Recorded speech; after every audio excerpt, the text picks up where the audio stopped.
എന്തൊക്കെയുണ്ട് വിശേഷങ്ങൾ? എല്ലാവർക്കും സുഖം തന്നെയെന്ന് വിശ്വസിക്കുന്നു. ഞങ്ങൾ ഇവിടെ സുഖമായിരിക്കുന്നു.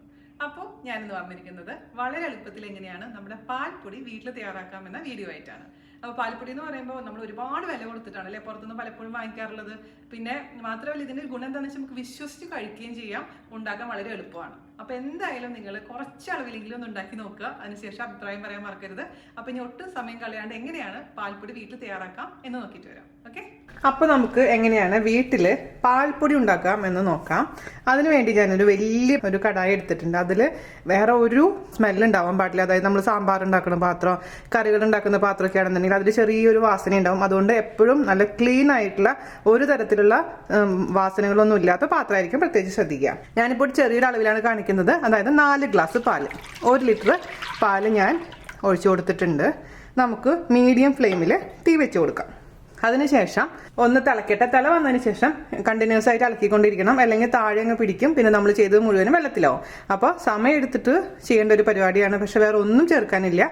പതുക്കെ വറ്റി വറ്റി വന്ന് ഏറ്റവും ലാസ്റ്റ് ആവുമ്പോൾ നമുക്കത് ഉണക്കിയെടുക്കണം കേട്ടോ. അപ്പോൾ അതുവരെ നമുക്കിത് ഇളക്കി കൊടുത്തോണ്ടേ ഇരിക്കാം. നമ്മൾ പാലെടുക്കുമ്പോൾ പാട മാറ്റാത്ത ഫുൾ ഫാറ്റ് ആയിട്ടുള്ള മിൽക്ക് എടുക്കണം കേട്ടോ. ഇപ്പം നമ്മൾ നാട്ടിലെ പശുവും പാലാണെങ്കിലും ഏത് പാലാണെങ്കിലും പാട മാറ്റാത്ത പാലായിരിക്കണം പ്രത്യേകിച്ച് ശ്രദ്ധിക്കണമെങ്കിൽ മാത്രമാണ് 1 ലിറ്റർ നമ്മൾ പാല് വറ്റിച്ച് വരുമ്പോൾ കുറച്ചെങ്കിലും പാൽപ്പൊടി ഉണ്ടാക്കാൻ പറ്റുള്ളൂ.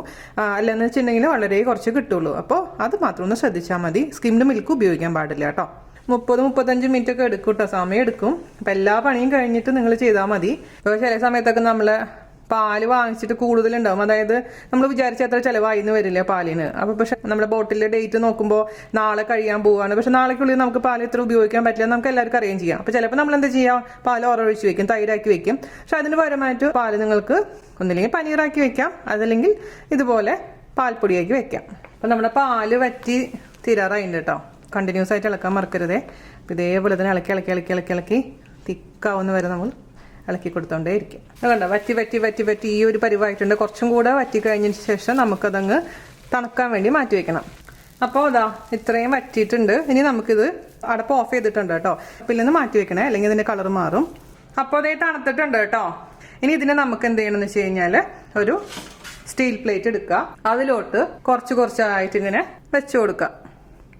ഒട്ടും തന്നെ വെള്ളമില്ലാത്ത പ്ലേറ്റ് ആയിരിക്കണം കേട്ടോ. എന്നിട്ട് ഇത് നമുക്ക് വെയിലത്ത് ഉണക്കാൻ വെക്കാം. ഇതിന്റെ മുകളിൽ ഒരു നൈസായിട്ടുള്ള തുണി ഇടണേ. ഡയറക്റ്റ് ആയിട്ട് ഇങ്ങനെ വെച്ച് കഴിഞ്ഞാൽ അഴുക്കൊക്കെ വരാനുള്ള ചാൻസ് ഉണ്ട്. പിന്നെ നമ്മളെ കിളികൾ വന്ന് കൊത്തി തിന്നാനുള്ള ചാൻസും ഉണ്ട്. അതുകൊണ്ട് അത് ശ്രദ്ധിക്കുക. അപ്പം ഇങ്ങനെ മൊത്തത്തിൽ പൊടിയായിട്ട് ഇട്ട് കൊടുത്ത ഗുണം എന്താണെന്ന് വെച്ചാൽ പെട്ടെന്ന് തന്നെ ഇതങ്ങ് ഉണങ്ങി കിട്ടും. മൊത്തത്തിൽ ഞാൻ അപ്പോൾ ഇതിങ്ങനെ ഇട്ട് കൊടുക്കട്ടെ.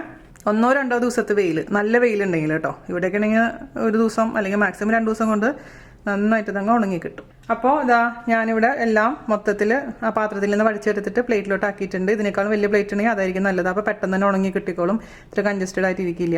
അപ്പോൾ ഇവിടുത്തെ വെയിൽ 1 ദിവസം അല്ലെങ്കിൽ മാക്സിമം 2 ദിവസം കൊണ്ട് ഉണങ്ങി കിട്ടും. അപ്പോൾ ഇതിൻ്റെ മുകളിൽ തുണിയിടാൻ മറക്കരുത്. അതേസമയം ക്ലിംഗ് റാപ്പ് ചുറ്റാൻ പാടില്ല. അപ്പോൾ ഈർപ്പായിട്ടുണ്ടാവും, തിരിച്ച് വെള്ളത്തിലോട്ട് പോകും. അപ്പോൾ സാധനം കേടായി പോകും. അപ്പോൾ ഇത് നമുക്ക് ഉണക്കിയതിന് ശേഷം ഞാൻ കൊണ്ടുവരാം. ഓക്കെ, അപ്പോൾ നമ്മുടെ പാൽപ്പൊടി ഉണ്ടാക്കാനുള്ള പാല് വറ്റിച്ചത് നന്നായിട്ട് ഉണങ്ങിയിട്ടുണ്ട്. ഇത് നമുക്ക് ഇനി മിക്സിയിൽ പൊടിച്ചെടുക്കണം. അതിൻ്റെ കൂട്ടത്തിൽ കൂടെ വേണമെന്നുണ്ടെങ്കിൽ നിർബന്ധമൊന്നുമില്ല പഞ്ചസാര ചേർക്കണം എന്നുള്ള കാര്യം. പുറത്തുനിന്ന് വാങ്ങിക്കുന്ന പാൽപ്പൊടിയിൽ അല്പം പഞ്ചസാര ഉണ്ടാവാറുണ്ട്. അപ്പോൾ പഞ്ചസാരയുടെ അളവൊക്കെ നമ്മൾ തീരുമാനിക്കാം. ഈ മണ്ണിൻ്റെ ഒരു സൗണ്ട് കേൾക്കാൻ നമുക്ക് നന്നായിട്ട് ഉണങ്ങിയെന്ന് ഉറപ്പുവരുത്തണം കേട്ടോ. നമുക്ക് ഒരു മിക്സിയുടെ ചെറിയ ജാറിലിട്ടതിന് ശേഷം പഞ്ചസാരയും കൂടെ ചേർത്തിട്ട് നന്നായിട്ട് ഞാൻ പൊടിച്ചിട്ട് കൊണ്ടുവരാം. പാൽപ്പൊടി ആക്കിയിട്ടുണ്ട്. 2 ടീസ്പൂൺ പഞ്ചസാരയാണ് ചേർത്ത് കൊടുത്തിരിക്കുന്നത് കേട്ടോ. അപ്പം ഞാൻ പറഞ്ഞ പോലെ നിങ്ങൾക്ക് ഷുഗർ ഫ്രീ ആയിട്ടുള്ള പാൽപ്പൊടി ഉണ്ടാക്കാം. പഞ്ചസാര ചേർക്കേണ്ട, വെറുതെ ഇതെല്ലാം കൂടി അങ്ങ് അടിച്ചെടുത്താൽ മതി. നന്നായി നൈസായിട്ട് പൊടിക്കണം. നമുക്കിനി ഇത് ഒരു അരിപ്പയിൽ കൂടി അരിച്ചെടുത്തതിന് ശേഷം കൊണ്ടുവരാം. ഓക്കെ, അരിപ്പയിലുള്ളതും വീണ്ടും ഒന്ന് അടിച്ചെടുത്താൽ മതി. അതും നന്നായി പൊടിഞ്ഞോളും. നമ്മുടെ മിൽക്ക് പൗഡർ നന്നായി അരിച്ച് കൊണ്ടുവന്നിട്ടുണ്ട്. ഞാൻ നമ്മുടെ ചായ ഇരിക്കുന്ന അരിപ്പയിലാണ് അരിച്ചത്. എൻ്റെ അടുത്ത് വേറെ ഇങ്ങനെ അരിപ്പ ഉണ്ടായിരുന്നില്ല. അപ്പോൾ അതിലും അരിച്ചെടുത്തിട്ടുണ്ട്. അപ്പോൾ ഇതുപോലെ നൈസായിട്ട് വന്നിട്ടുണ്ട്. ഞാൻ ചായയൊക്കെ വെച്ച് നോക്കി, സൂപ്പർ ആയിട്ടുണ്ട്. അപ്പോൾ നമ്മൾ പുറത്തുനിന്ന് വാങ്ങിക്കുന്ന പാൽപ്പൊടിയിൽ എനിക്ക് മിക്കവാറും ടേസ്റ്റ് ഉണ്ട്, പക്ഷെ എന്തോ ഒരു സിന്തറ്റിക് ടേസ്റ്റ് പോലെ എനിക്ക് ഫീൽ ചെയ്യാറുണ്ട്. പക്ഷെ ഇതെന്ന് പറഞ്ഞാൽ ധൈര്യമായിട്ട് നമുക്ക് വീട്ടിലുണ്ടാക്കി കുട്ടികൾക്ക് കൊടുക്കാൻ പറ്റും. ഇത് കഴിച്ച് നോക്കി കഴിഞ്ഞാൽ ഇങ്ങനെ കഴിച്ചുകൊണ്ടിരിക്കാൻ തോന്നും കേട്ടോ. ഇതിപ്പോൾ നമ്മളൊരു ടൈറ്റ് ആയിട്ടുള്ള കണ്ടെയ്നറിൽ ഇതിന് ശേഷം കബോർഡിൽ സൂക്ഷിക്കാം അല്ലെങ്കിൽ ഫ്രിഡ്ജിൽ സൂക്ഷിക്കാനും പറ്റും. എത്ര നാൾ സൂക്ഷിക്കാൻ പറ്റുമെന്ന് എനിക്ക് അത്ര പെർഫെക്റ്റ് ആയിട്ട് അറിയില്ല, കാരണം ഞാനിപ്പോൾ റീസെന്റ് ആയിട്ട് ഇത് ഉണ്ടാക്കി നോക്കിയിട്ടുള്ളൂ. എന്നാലും ഫ്രിഡ്ജിലാണെങ്കിൽ ഒരു 3-4 മാസമെങ്കിലും എന്തായാലും വെക്കാൻ പറ്റുന്നതാണ് ഞാൻ വിശ്വസിക്കുന്നത്. അപ്പോൾ എല്ലാവരും തയ്യാറാക്കി നോക്കുക. ഞാൻ അടുത്ത റെസിപ്പി എന്ന് പറഞ്ഞാൽ ഈ പാൽപ്പൊടി കൂടെ വേണ്ടിയിട്ടുള്ള റെസിപ്പിയാണ്. അതുകൊണ്ടാണ് ആദ്യമേ തന്നെ ഈ പാൽപ്പൊടിയുടെ റെസിപ്പി ഇടാന്ന് വിചാരിച്ചത്.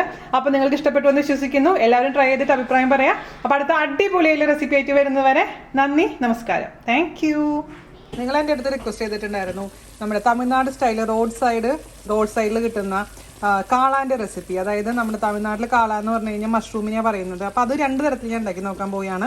ഒന്ന് തക്കാളി മാത്രം ചേർത്തിട്ടും ഒന്ന് തക്കാളി സോസും ചേർത്തിട്ടും. അപ്പോൾ തക്കാളി മാത്രം ചേർത്തിട്ടുള്ള ഗ്രേവി റെഡി ആയിട്ടുണ്ട്. അതിലോട്ട് നമുക്ക് ഇത് ഇട്ട് കൊടുക്കാം.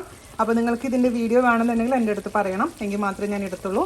ഇതിപ്പോൾ അടുത്ത റെസിപ്പി ട്രൈ ചെയ്ത് നോക്കാനുള്ള പൊരിച്ച് വെച്ചിട്ടുണ്ട്. അപ്പോൾ നമുക്ക് ഇട്ട് കൊടുക്കാം അല്ലേ. അപ്പോൾ നമ്മുടെ 2 കാളാനും റെഡി ആയിട്ടുണ്ട്.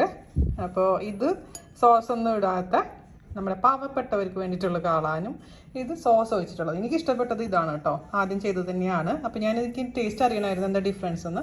അപ്പോൾ ചെറിയ ഡിഫറൻസ് ഉണ്ട്.